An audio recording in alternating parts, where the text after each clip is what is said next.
Salam kamir, kekaguman ilahi mengarah pada iman dan rahmat. Salam Maria penuh rahmat Tuhan sertamu, terpujilah engkau di antara wanita dan terpujilah buah. Salam Maria, salam Maria. Saudara-saudari yang terkasih, saya mempunyai rosario raksasa. Rosario yang bisa dipakai ke sana kemari. Bisa dipakai untuk kalung, untuk jalan-jalan, dan semua orang pasti melihat rosario ini. Karena orang tahu, oh saya sedang berdoa rosario, oh saya kusuk, oh saya orang kudus, oh saya orang hebat, oh saya orang selalu pegang rosario. Saudara-saudari yang terkasih, banyak orang yang ingin menunjukkan kesalehannya. Padahal kesalehan hanya akan dihargai kalau itu tersembunyi dan mendapatkan balasan dari Tuhan.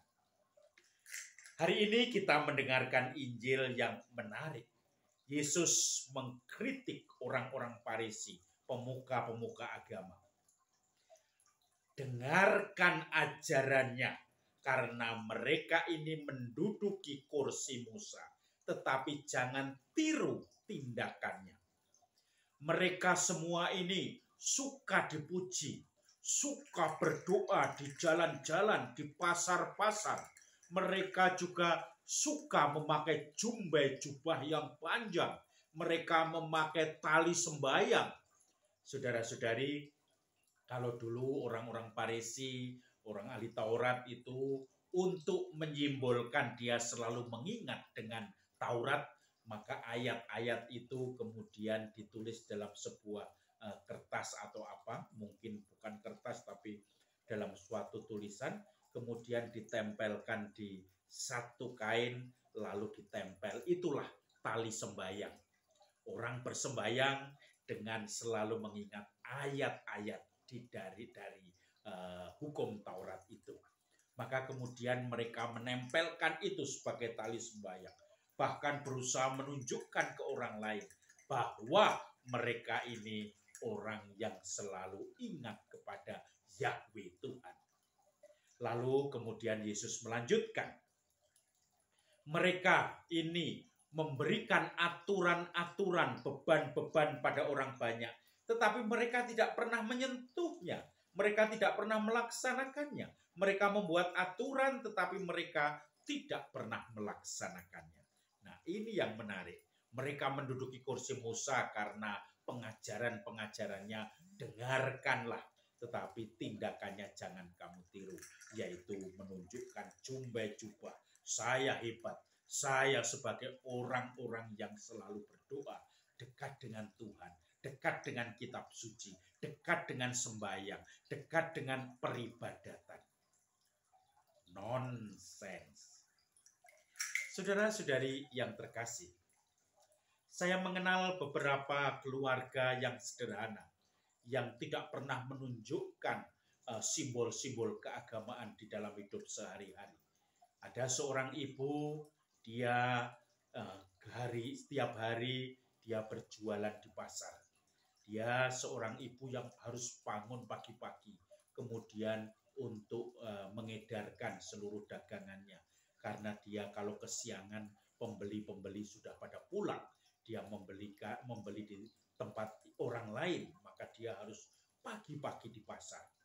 Maka dia pasti, orang bertanya-tanya, apa dia doa pagi? Tidak pernah dia sambil berjualan pegang rosario, pegang apapun, itu tidak pernah.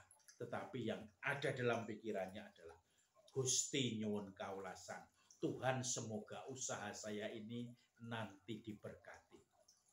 Maka saudara-saudari, ibu itu pun menjual seluruh dagangannya, entah habis entah tidak. Tetapi kemudian ketika siang dikit, jam 7, jam 8, dia harus mutar.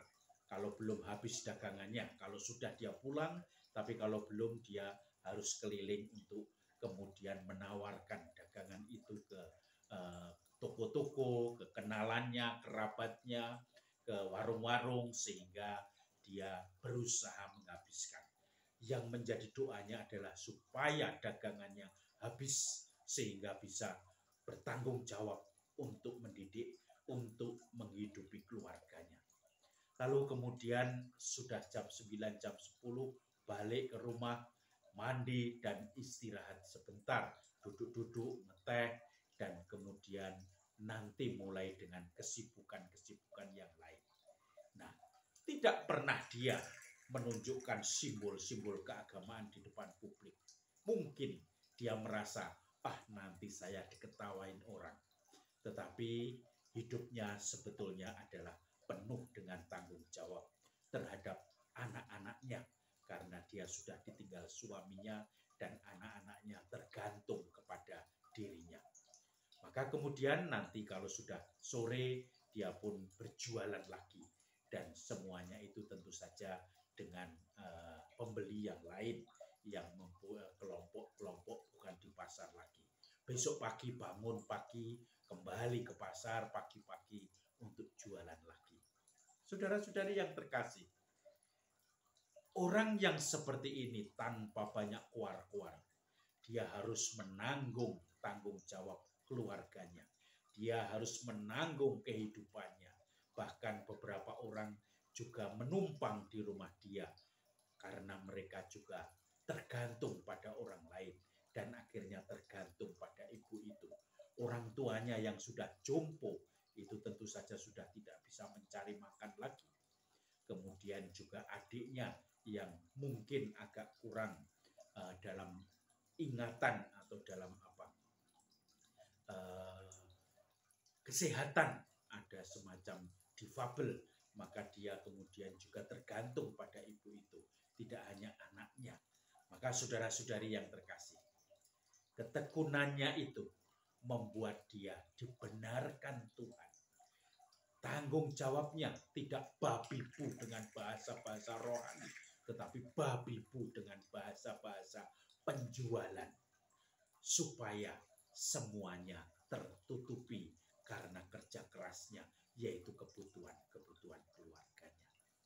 Maka saudara-saudari yang terkasih, ibu itu mendengarkan ajaran-ajaran agama, tetapi dia melaksanakannya dengan cara lain, bukan dengan mencolokkan diri, tetapi dengan simbol-simbol kerja keras, tanggung jawab, dan akhirnya dia pun setiap kali berdoa menjadikan suatu doa syukur yang sangat berharga, walaupun jarang mengumbar kata-kata kudus, tetapi dia sungguh-sungguh keluar dari perjuangan hidupnya.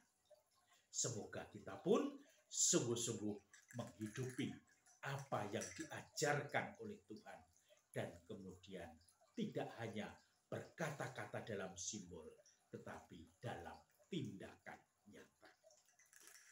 Salam Kamir, kekaguman ilahi mengarah pada